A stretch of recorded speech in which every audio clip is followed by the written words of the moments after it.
नमस्कार, आप देख रहे हैं लोकल हरियाणा न्यूज। कनीना उपमंडल के गांव भोजावास में महर्षि वाल्मीकि जयंती धूमधाम से मनाई गई।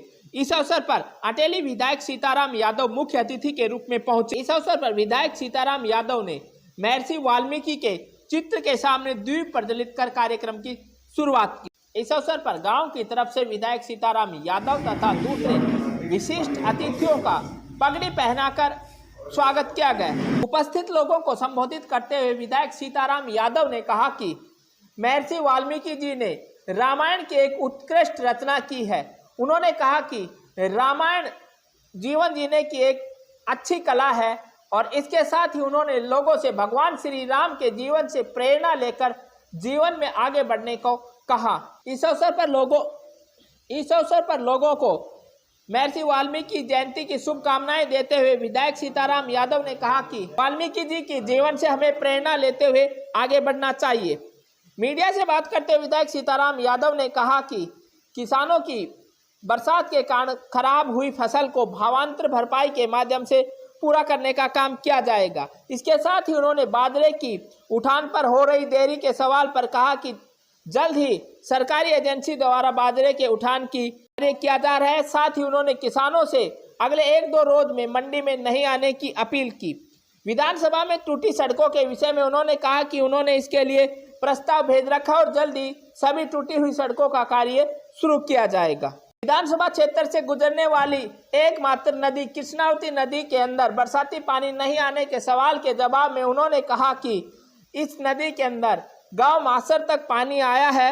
उन्होंने कहा कि आने वाले समय के अंदर इस पूरी नदी को अंतिम टेल तक पानी पहुंचाने का कार्य किया जाएगा और इसके लिए इस नदी की दोबारा से छटाई और खुदाई का कार्य करवाया जाएगा।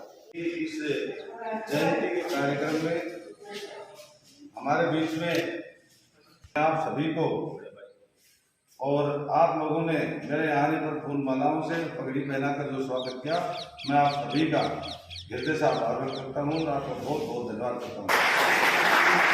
आप सभी को महर्षि वाल्मीकि की जन्म जयंती पर बहुत बहुत मैं अपनी तरफ से शुभकामनाएं और बहुत बहुत आपको बधाई देना चाहता हूँ और आपको लगातार आप भविष्य में भी ऐसे ही कार्यक्रम आप लगातार करते रहें। हमारे रामायण के रचनाकार महर्षि वाल्मीकि की हमने बहुत रामायण सुनी है।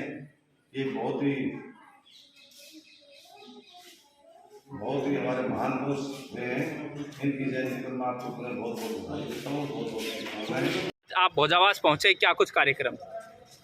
आज महर्षि वाल्मीकि की जन्म जयंती है और उसी कार्यक्रम के उपलक्ष्य में लोगों ने मुझे बुलाया था और मुझे बड़ी प्रसन्नता हुई और हमने सभी लोगों को महर्षि वाल्मीकि जयंती की बहुत बहुत बधाई, बहुत बहुत शुभकामनाएं। और विधायक जी जिस प्रकार से देख रहे हैं, बहुत बहुत बधाई और बहुत बहुत शुभकामनाएं। जिस प्रकार से देख रहे हैं पिछले दिनों बरसात का मौसम जिस प्रकार से चला हुआ है, मंडियों के अंदर बाजरे की फसल बेचने के लिए किसान भी गए हैं और हैप्टर ने खरीद भी काफ़ी की है, लेकिन व्यवस्थाएं वहां कुछ ठीक नहीं है। तो क्या कुछ वहां कदम उठाने के लिए निर्देश दिए गए?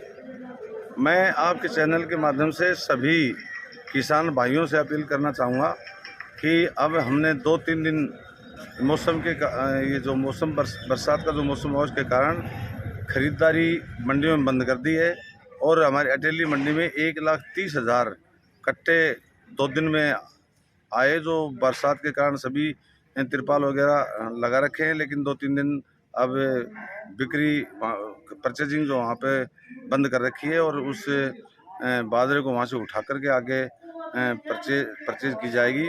और मैं सभी किसान भाइयों से मैं निवेदन करना चाहूँगा कि शांति बनाए रखें और प्रत्येक किसान को भावांतर भरपाई का जो सरकार जो पैसा तय करेगी वो हर किसान को मिलेगा। ये मैं माननीय मुख्यमंत्री जी की तरफ से आप सभी लोगों को आश्वस्त करना चाहूँगा कि कोई भी किसान असमंजस में ना रहे। भावांतर भरपाई का पैसा सभी किसानों को जो पंजीकृत जो फसल जिन किसान भाइयों के उनको जो भी सरकार जो निर्णय करेगी, जो भावांतर भरपाई की जो पैसे निर्णय होगा वो सभी किसानों को मिलेगा। तो शांति बनाए रखें और आगे से हम अधिकारियों से भी हम कहना चाहेंगे कि वो रोजाना के 150 से 200 किसानों को ही आने की अनुमति दें ज़्यादा किसान आने से वहाँ पे अफरा तफरी मच जाती है और किसान बड़े परेशान होते हैं। और हम किसी भी किसान भाई को और व्यापारी भाई को परेशान नहीं करना चाहते, तो शांति बनाए रखें और एक एक दाना जो है वो किसान का भावांतर भरपाई में पैसा दिया जाएगा। ये मैं सरकार की तरफ से आप लोगों को बताना चाहता हूँ। आपकी विधानसभा के अंदर काफ़ी सड़कें, विशेष रूप से कनीना कस्बे की सड़कें या कनीना से अटेली जो सड़क मार्ग सबसे प्रमुख मार्ग है इस विधानसभा का, इसकी हालत काफ़ी खस्ता हो गई है। कब तक इसकी मरम्मत का कार्य किया जाएगा? मैं आपके चैनल के माध्यम से बताना चाहूँगा कि हमारे लगभग 14 रोड तो अभी सैंक्शन कल परसों में हुए हैं और आने वाले 2-4 दिन में 14-15 रोड और उनके अप्रूव होने वाले हैं। और अटेली से जो करीना रोड है ये भी हमने ये भी प्रोसेस में है, ये भी बहुत जल्दी इस रोड पर भी काम हो जाएगा। अभी ये रोड बिल्कुल ठीक है, लेकिन भारी वाहन आने के कारण कुछ जगह रोड टूटा है, तो इसको हम बिल्कुल जल्दी ठीक करवाएंगे। और बाकी जो इलाके के जो रोड हैं वो लगभग 30 रोड के आसपास है। माननीय मुख्यमंत्री जी ने अभी पिछले दिनों 25 करोड़ रुपए हर प्रत्येक विधानसभा को पीडब्ल्यूडी की रोडों को ठीक करने के लिए दिए हैं। तो उस के तहत हमारे विधानसभा में लगभग 28 से 30 रोड हैं जिनके एस्टिमेट बन के चले गए हैं और लगभग 15-14 रोड तो अप्रूव भी हो गए हैं, उन पर जल्दी काम होने वाला है। आपने इस क्षेत्र से निकलने वाली एक नदी कृष्णावती के लिए खुदाई का कार्य भी करवाया था, लेकिन बरसात का काफ़ी लंबा सीजन निकल गया है, अच्छी बरसात हुई, उस नदी में पानी नहीं डाला गया, क्या कारण रहा? उस नदी में पानी तो डाला गया था, लेकिन आखिरी टेल तक वो पानी नहीं पहुंचा। बाकी कई जगह बारिश के कारण वो नहर भी कई जगह अट गई, तो उसके बाद में फिर पानी बंद होगा। तो हम अभी उस नहर को छटवाएंगे और हमने 2-3 डिस्ट्रीब्यूटरों का पानी भी उसमें डाला है। और कृष्णावती नदी में भी पानी आया था, लेकिन वो मास्टर गांव तक पहुंचा, आगे पानी नहीं पहुंचेगा। अब की बार हम कोशिश करेंगे वो पानी आखिरी टेल तक पहुंचे।